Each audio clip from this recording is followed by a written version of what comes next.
Allez, c'est parti pour notre guide Tangshu du mois de mai 2026. Alors, pour ceux qui nous rejoignent, le Tangshu, c'est cet ancien almanach chinois qui nous aide en fait à planifier nos actions en fonction des énergies du moment.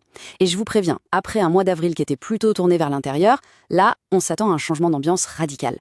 On va décortiquer ensemble comment naviguer au mieux cette période qui s'annonce assez intense. Alors, au programme pour ce mois-ci, on va d'abord se pencher sur l'énergie du cheval de feu, qui domine tout. Ensuite, on verra comment ça peut donner un vrai coup de boost à vos affaires. Bien sûr, il y a aussi des zones de vigilance, on en parlera. Puis un point crucial, la priorité à la santé et au bien-être. Et pour finir, on met tout ça ensemble pour définir la stratégie du mois. Allez, on attaque. Alors, cette fameuse énergie du cheval de feu, de quoi on parle exactement? Eh bien, mai 2026, ça nous propulse littéralement dans une énergie hyper vibrante, très dynamique. C'est vraiment une rupture nette avec l'ambiance beaucoup plus calme du mois d'avril. En gros, on passe de l'introspection à l'action, du concret, du visible. Et cette phrase, elle résume mais parfaitement l'enjeu du mois. On a toute cette énergie pour avancer, pour construire, c'est génial. Mais, attention, elle est tellement puissante qu'elle peut nous emporter, nous griller complètement.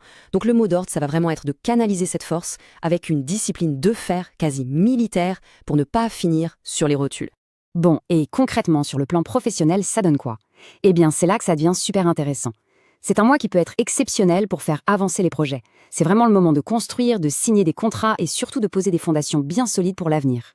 Le message, il est on ne plus clair. C'est le moment de sortir de l'ombre. Si vous avez des projets qui traînent, des contrats en suspens, eh bien c'est maintenant qu'il faut agir. Les énergies de ce mois qu'on appelle fermeture et établissement sont de vrais alliés. Elles nous aident à finaliser les choses, à leur donner une structure, quelque chose de durable.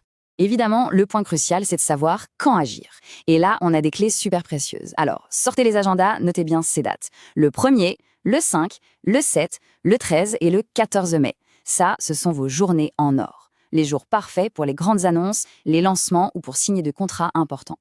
C'est là que l'énergie sera la plus porteuse pour vous. Mais parce qu'il y a toujours un mais, cette énergie de feu si puissante a aussi son revers. C'est l'autre facette de la pièce.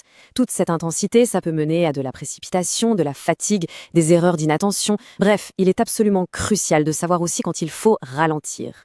La question est donc simple. Quand faut-il rester au box? Vous savez, comme pour les chevaux de course. Quels sont ces moments où il vaut mieux ne pas prendre de risques, éviter de lancer des trucs importants? Eh bien, le calendrier du mois nous donne des indications très précises. Regardons ça en détail.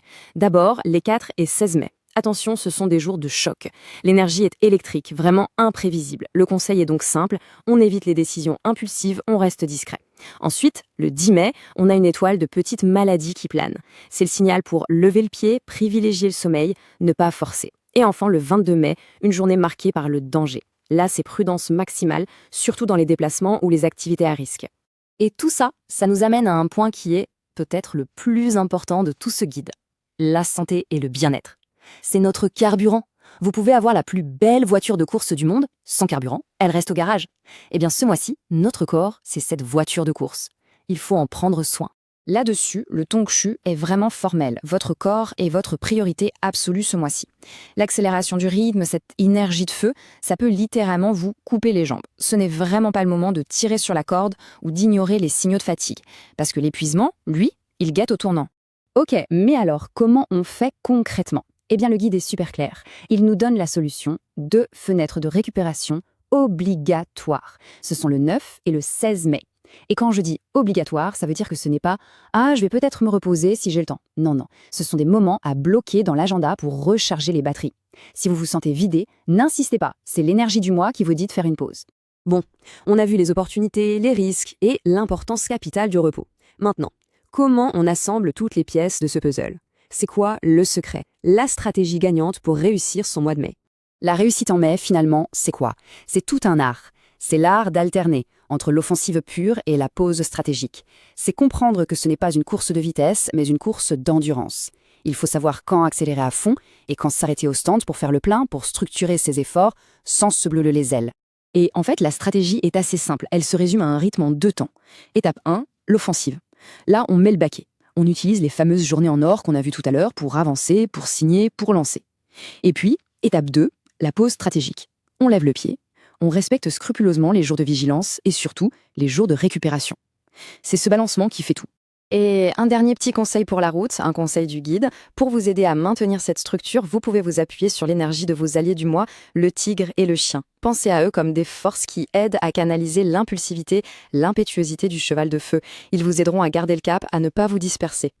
Voilà, on a fait le tour pour ce décryptage des énergies de mai 2026. Vous l'aurez compris, tout est une question de rythme, d'équilibre entre action et repos. Alors maintenant que vous avez toutes les cartes en main, la vraie question c'est pour vous. Sur quelle date avez-vous prévu de lancer votre prochain grand projet? Pensez-y, car la réponse pourrait bien faire toute la différence.